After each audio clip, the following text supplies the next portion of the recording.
भृङ्गाङ्गनेव मुकुलाभरणं तमालम् अङ्गीकृताखिलविभूतिरपाङ्गलीला माङ्गल्यदास्तु मम मङ्गलदेवतायाः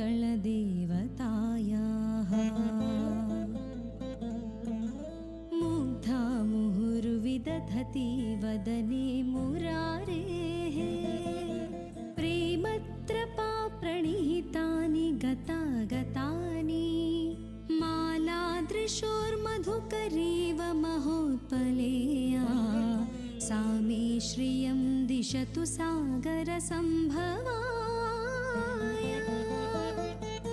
आमीलिताक्षमधिगम्य मुदा मुकुन्दम्